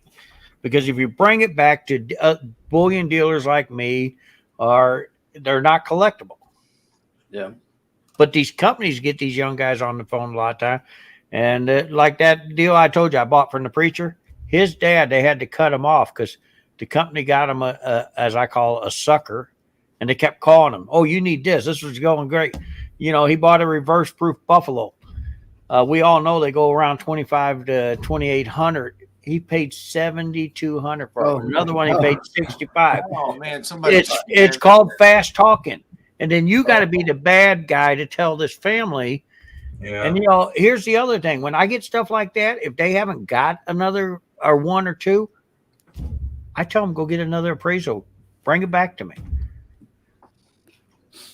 But at that point, I don't give them my prices yet. I want them to go out there and get their own pricing, bring it back to me. I guarantee that in the end, because I'm going to show them the gray sheet, this is what it's priced for. I'm going to be back of that. I need to sell it on that particular coins. Like I said, guys, give them the tools so they can easily look it up. But don't tell them the value, because it will set into motion something that you may not want to happen. Like I said, you paid $1 or $2 for something, and it's worth $1,000, and someone offers them $100. Oh, I'm selling it. They think they're making a killing, and yet they're getting ripped off. So tools, so they can do the work, and explain to them how to get to the end result of the value of the items. But it's the same thing on guys that are out there buying today. Do your homework. You go on one of these sites, and it sounds almost too high. Don't be that guy and grab it. Okay, yeah, I'll take it. Because they make it sound like it's so rare. It's unbelievable. Yeah. Check a couple of places first before. Guys, call my number and ask me. I don't care. I will tell you. And you don't have to buy it from me. I'm going to give you the numbers so you don't make that mistake. Proof gold. Mm-hmm. Proof gold. I'm paying $350 over spot. What about grading proof gold? Let me reframe. I'm paying less. That's right. Proof Teach you a gold lesson. is worth less than the in original packaging. Proof code in the original packaging falls underneath the, they're backed by a government program. So that's why they're bringing more. You buy slab gold, they say, oh, well, this is 70s. This is definitely worth. Not true, guys. Not true. And you go on a lot of different sites. It's buying slab gold. They're going to tell you, I'm paying less. If you do buy certified, I'm $200 over for slab gold. So there you go. Buy certified proof gold that is a 70 or whatever because you want it because it's a 70. Get the OGP, get the capsule, get the COA, get the box. Then, if you decide you want to take it out, you can put it back in. But the good part about it, guys, if you got all that and you came and seen me, now I'll pay you the same price for your slab gold as I would the box. Because guess what I'm going to do with it? Crack it out, put it back in the box. So what? Now, don't get me wrong, guys. If you have a 95W set and you got a 70, guys, I'm going to be paying $1,400 just for the Silver Eagle. So, I mean, thousands. I'm sorry, not hundreds. Hey, Mike, read the screen. But read what the screen says. Call 1800 bend over. Whose number's that?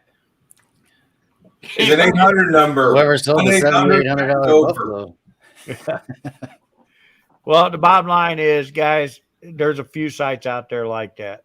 There's one of the sites that they know I won't do business with them, and I used to do business. I cut them off when I found out they was doing that to people. I can't do business with somebody I know is taking advantage of somebody else. I don't know about Mike, but right now, this minute, BU Rose, I'm paying plus $650 as without spots. So they got to be original fresh rose. Where's your price? What's that on Silver Eagle? That's tomorrow's price. That's right now price, but I'm close, so you can't sell them to me. Now, is that proof or? I'm guessing it's uncirculated. Uncirculated between 6 and 7. So yeah, I'm $650. Yeah, that's where the going market is. But they gotta be spot free. That's what I said. No milk spots, no ugly looking toning, or that number doesn't work, JJ. So you kind of covered a lot in my was going to be my next question. Just new collectors, and a lot of myself included. I'm a new collector, and I probably will be for quite some time. What to steer clear of? Any advice for people like us? Like there's a huge crowd that came in 2020 that I think are now just moving. There is in the last 2 years, there has been a lot of newcomers into the business.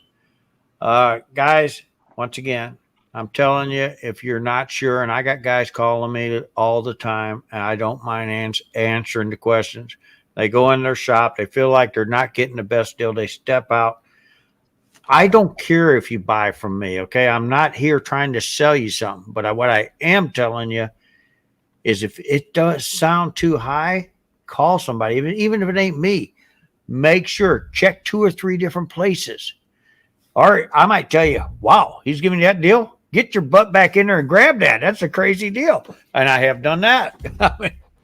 And I'm going to tell you where you're at in Florida, you guys got, I could say 100 different dealers I know down there that are very fair. Oh, yeah. Okay. I do buy from some of them. They send me stuff all the time, and they know I treat them fair. The thing is, remember, if we're just $1 or $2 off and you're dealing local, he's got to make a living too. Yeah. I'm going to tell you, for $1, yes, I'd love to buy it from you. Sell it to your local guy and help him out. Yep. Now, how many dealers will do that? Not very many. But you got to most of them want business. Yeah, you need to be their local YouTube guy because I do that every Sunday thing, and I get to know the people real well. Mike, there's a question for you, and they seriously want the honest truth.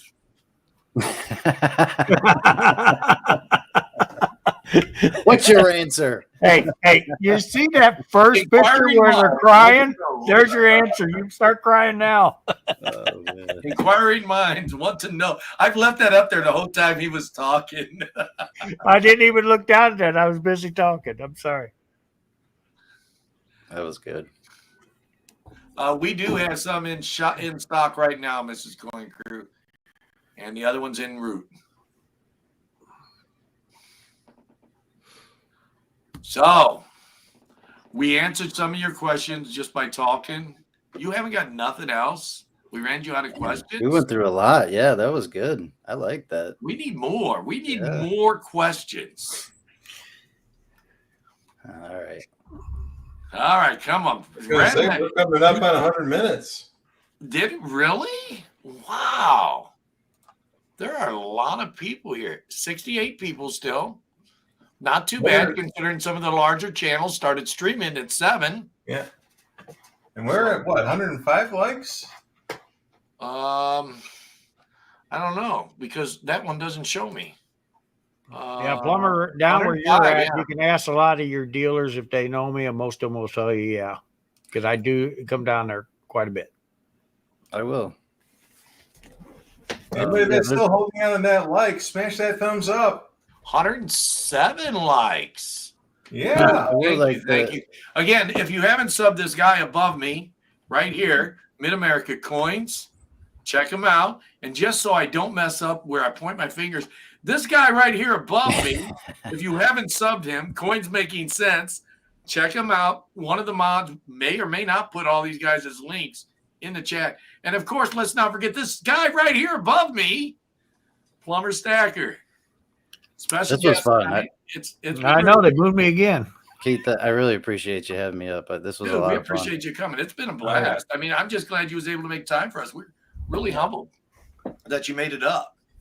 And as for the folks in the chat, if you are content providers and want to come up, or not content providers, you want to come up, we'll see if we can get you on the list. Normally it's 1 hour, but everybody was having so much fun tonight, and we was late.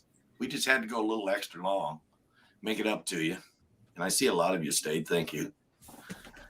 So, anyone feel sorry for me? I feel sorry for me because that's my big brother right there above me. Yeah, now he moved me. Yeah, you gotta hold that sign up. Put him again. There you go. Get that hand. Oh, there it is. Let me get it over there. I can't get it. I give up.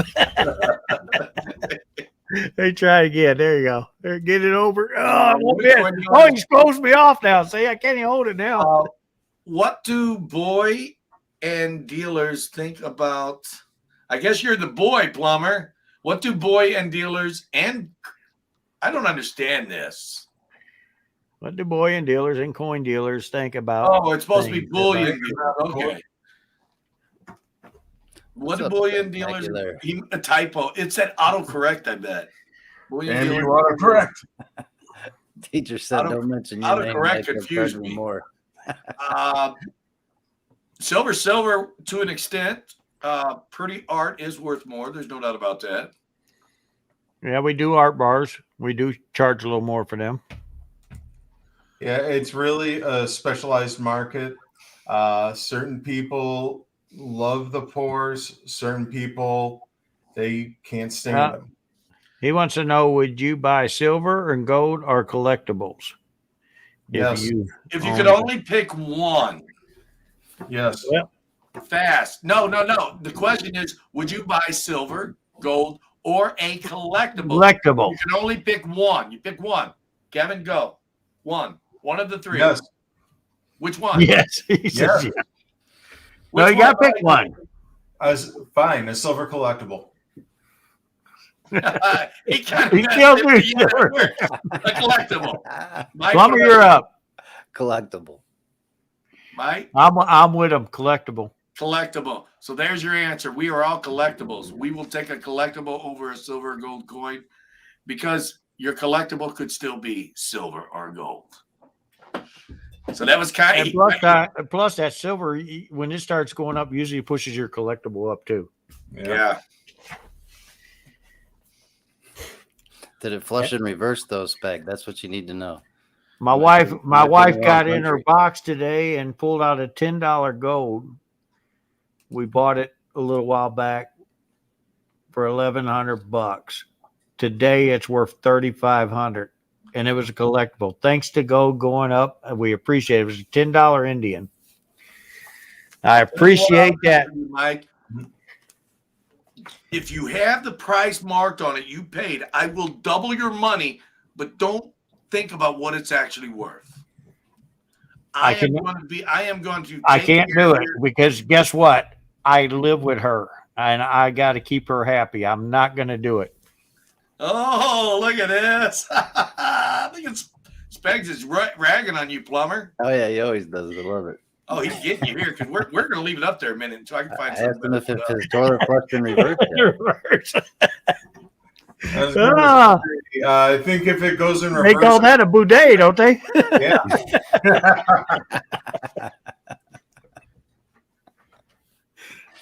That was good. Oh yeah, that was definitely something. Wow, there's a blink twice if you are all being held against your will. Yes, guys, in the chat, blink twice. I just did. Can't see you. I'm almost caught up. I actually think I'm caught up a little. I missed some of the chat. So, guys, if I missed what you said, leave a comment at the end of the stream. We'd sure appreciate it.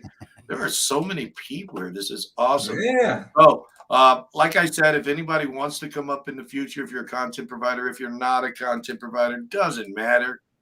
We'll just put you on the list. And you got to get the super stacular up here. What's that? You got to get the super stacular up here. Oh, the spectacular up here? Yeah. He's a busy man. He might not come up. I'm a little big channel, but if he wants to come up, he's more than welcome to get on the list. Yeah, man. He's more than welcome. I only think we're about 3 or 4 weeks out. I don't know. Okay, now just imagine it. What if Floyd met Coin Guy? Oh boy. What if what? You have like Floyd. Coin Guy though. Spectacular has Coin Guy. Yeah, I know. I know he has Coin Guy. What if Floyd met Coin Guy? I think Coin Guy might think that have would a heart break the attack. internet. Floyd's a special kind of something. I think that would break the internet. It could, yeah. It could break the internet. But Coin Guy might go broke after Floyd. He's hard. He wants a discount on face value. That's a presidential dollar, and he's like, "Where's my discount? Where's my check?" HVAC's got a question for you guys. Okay, I wasn't paying attention. He's bought no silver or gold, wants to convert 10 grand into metals, I'm assuming. What would you recommend? Honestly, if you're wanting to buy bullion, I would say silver. Silver is going to be the highest return in the end. But I also tell people to make sure they have 25% gold, 75% silver. You need a little gold. You need a little gold in with your silver. Spag, it doesn't matter if you're in your boxers or not. You can be sitting there in your boxers. You're all good. Because you got a picture. You got a little avatar up there. But that's okay. We're good. Yeah, buy some nickels. Yeah, you can go incognito. See? Uh-oh. You can get a lot of nickels. You're in trouble, Mike. Boss is calling. Oh, boy.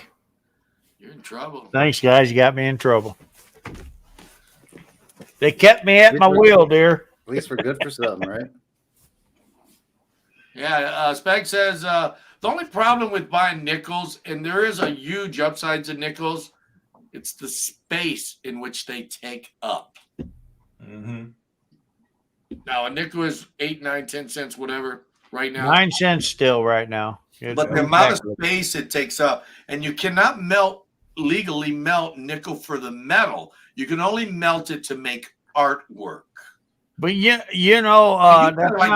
not true. I'm getting ready to make a trip up to Michigan just so I can cross the border in Canada and sell my nickels like It's I did my pennies. It's only legal to take $5 across the border. $5 a nickel. Oh, geez. I didn't know they did that. That hurts the feeling now. Yeah, that way I'll just have them come across the country. border and get it. That way people can't get them out of the country. But we'll just put it on the back of a semi. They're always crossing. We'll bootleg nickels. Maybe I'll come live after I shave around my nipples. I've been growing my hair. There you go. Oh, man. Adding a lot of life to the show. Thank you, we can give you some pasties. You'll be all right. Don't want to be right. Oh, that's a little bit more than I needed to know. I need some mental bleach. Oh, man. This has been a really fun stream. I would love to stay past, but I could not stay past anymore. Yeah. I mean, 8 o'clock, I gotta eat at 8 o'clock. You know, it's been a couple hours. You ate before the show. Into Betty White. I ate 3 bites. And that's what he says. I burnt my lip on the first. I burnt my whole mouth on the first bite, and then I got 3 bites after. So 4. I lied. I'm sorry. Yeah, that's a full course meal right there. The smoke was coming off the plate, and then the smoke was coming out of his ears. Yeah, you need to take care of that first, Spags. Says Mrs. Coin Crew, Squirrel Squad. Does that give you ideas? I'm not sure if that gives me ideas or not, because I'm lost, Mike. What's that? No, I'm talking about the Mike in the chat. The Mike who wants you to adopt him. Yeah, what did I say? I said go with the first picture that he's got up there. Little smiley face is crying away. That answers that one. Shoot, I'm having trouble adopting myself. Mama controls all my money. Here we go.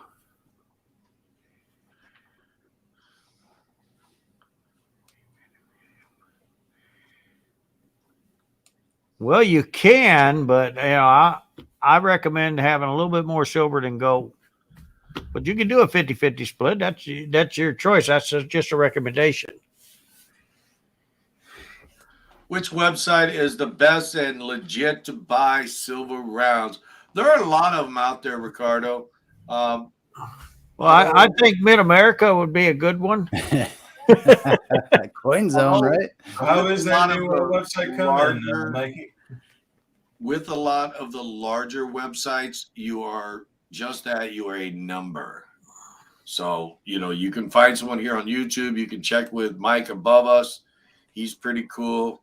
But to me, it's more than just being a number. You want to be a person too. That way, when you go to sell, you look at their buybacks. You go to any of the big online dealers and look at what they sell for, and then look at their buybacks, and it's atrocious. It's such a huge spread. It's unreal.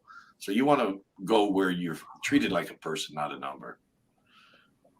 If your only option is to go online too, there's I think it's cheapsilver.com, and they list all the cheapest or the current cheapest sites that you could go to. You'd probably pay less if you went to a local dealer for sure than online most times. But I found that to be helpful for some people, because they'll list all the dealers online. Just remember, when you go in there, them guys have to pay to be on there, so it ain't necessarily true. I'm sorry about that, Palmer, but no, I know, because they wanted me to pay, and I refused to do that. You're right, but I mean, I have found that if you're going to only shop online like that, it's hard to find all the smaller websites like that. But yes, you will go to mainly the higher end sites with that. But out of those, you'll get the cheapest. I dated a girl once. I was just a number. It wasn't a bad thing. If you want to choose an online guy, go with somebody that is recommended to you, really, that other people have had experience with. I don't want to go naming off a whole bunch of different online guys on here. It's just not what I do. I'm not trying to push other businesses, because we are in the business of buying and selling metals ourselves. Yeah, and why wouldn't you call these guys first? Like at least check them out, see what they can do for you. I mean, we both own coin shops, so it's not like we're, trying to. We got a reputation that we have to uphold. And now they live. Interesting. Really? Support. LOL HVAC. So, guys, that's I guess is about it for the show. I think we're about ready to wind her down. I hate to leave with so many people, but we've been up here so long, and you guys have been hanging out and everything. It's really cool. But who wants to go off first? I think we've already lost Kevin. No, I'm still here. Just for some reason, my camera went completely blurry, so I decided to go just to the logo. Oh, okay. Yeah, you was on the StreamYards earlier today, wasn't you, for a while? Was you? No, I was not. Because a lot of times when I stay on StreamYards for a while, then my camera starts going blurry if it stays on too long. Yeah. Time to invest in a new camera, guys. Yeah, well, I got the old school camera here, so yeah, time to reinvest. I just bought 2 new ones. I ain't got them here yet. We have one last question, I think. I bet that's a good one. Coin Crew, do you get annoyed when people sell a handful of coins and call themselves coin dealers? No, I don't actually. I just tell people, I'm like, if they're coin dealers, more power to them, because they're not really coin dealers if they can't feel that they don't have the connections that a normal coin dealer would have. Just because you have a few coins and you sell them, it doesn't make you a dealer. Does that make me a tailor just because I stitch a rip in a shirt? No. Just because you sell coins. But no, it doesn't annoy me. It, I don't know, kind of makes me feel better about being a dealer because I know what it takes to be an actual dealer. Anybody else got any comments on that? Yeah, there's several different ways you can consider a coin dealer. Like I got a few flea market guys come in and buy from me, and they try to buy on Mondays, but I'm not open, so they come on Tuesdays. And they run a restock. I call them coin dealers. They're flea market dealers. They're still a coin dealer. You got guys that do auctions. Yeah, I don't really consider them, if you're doing an auction with all kinds of other stuff, a coin dealer.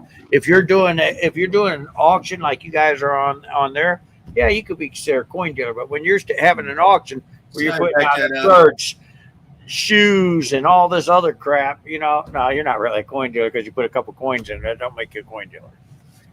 I think my impression of the question was, if they have a handful of coins, but they don't plan on rebuying them back, and they're not a coin dealer. That was my impression of the question. That would not be a coin dealer. Yeah. What about you, Kevin? That would be a great conversation to have next time if we do this again, is talk about the business end of that, because I think there's so many people that don't actually realize everything that goes into to not only just be a business owner like myself, but to be a coin dealer. You got to, the amount of backing that you need. And well, there are multiple different levels of coin dealer, whether you're in a brick and mortar shop or you set up at shows or you sell to dealers or you're a wholesaler. There's multiple different levels that you can look at that from. Yeah. Just on this chat, you have 3 different levels of being coin dealer right here. You have Kevin that does shows, and he doesn't own a brick and mortar. Am I right?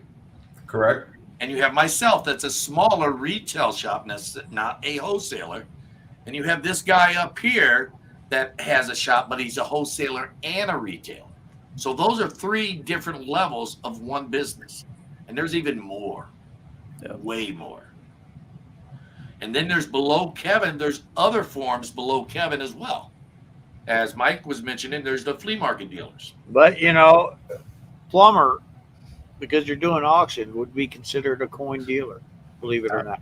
I would consider myself a flipper more than anything, though. We will approach that one in the next one. There you go. Yeah, you opened a whole new worm there. Yeah, a flipper is dangle a it out there for you. Coin dealer. You are becoming. I got some stuff on that one. whether you consider yourself a coin dealer or not, you are becoming a coin dealer because you are interested in the coins themselves, not just buying the coin and selling Yeah, it. because you're out there buying more coins to put in your auction. So you're selling them on your site. Are you buying any coins that you want to keep? Oh yeah. Then There you you're a go. dealer. Just if you're a collector of coins and you're being selective about what you sell. But I'd like to save some of this for the next time because I would Yeah. like for Yeah, Plumber. I was going to say, yeah, we can have an entire conversation. That'd be a on great. this. Yeah, that would be a great. Yeah, one, it's yeah. We going can spend a whole hour on that one. So Yeah. guys, who wants to sign out first? I Kevin's will. already gone, so we'll let him go. All right. Well, hey, thank you so much, everybody, for joining us today. I hope to see you. I'm going to be part of the Numismatics Nation coin auction on Friday night over on the Son of a Silver Stacker channel. And for now, this is Kevin from Coins Making Sense, your spot for the dissemination of information to the Numismatics Nation. Thank you very much, everybody, and have a good night. Wait. Yeah. Wait, what? What? Huh? Wasn't there something going on April 1st with you? That is Friday. No, I thought something was going on in the morning or something. Not that I'm aware of. Oh, but okay. We shall find out. You can sign off again. Okay. Later, all. I'm sorry. I thought he said they was doing something different on Friday. That's why I stopped him. Who's next? Plumber, you can go ahead. Yeah. Well, guys, I had a blast. This was great. Got all my questions answered. I learned a ton, and I really appreciate you inviting me up. Hopefully, we could do it again sometime. I'm Other sure. than that, we'll see you on the next one. Well, I guess we'll see you in the basement, maybe. I don't know. Are you sticking around or Yeah. what's going on? Yep. Alrighty. All right, guys. This is Michael Bit America Coins. I'm going to be signing off. Thank you all for coming. And Plumber, I'm glad to meet you. I really had fun. I want to do this again. So I'll see you soon. See y'all soon. Bye. Well, there can be only one. No, I'm here. Guys, thanks for hanging out. This has been a wonderful 2 hours. Wow. How did time go so quick? Yeah, I am really humbled that Plumber joined us tonight. And we had Mike there and we had Kevin there. Now, as you know, Robert from Coin Up, he will be with us the second Wednesday of every month. He is a part of the group, but we work with him on the second Wednesday of the month, so he's a reoccurring figure. And I want to thank everybody for joining. I hope you had fun. I hope you enjoyed what we talked about. And do check out Coins Making Sense, Mid-America Coins, and Plumber Stacker. Check their channels out. See if you like their channels. And, give them a sub if you like it. Show them some love. So don't forget to comment and like. So, guys, I guess I will see you next time.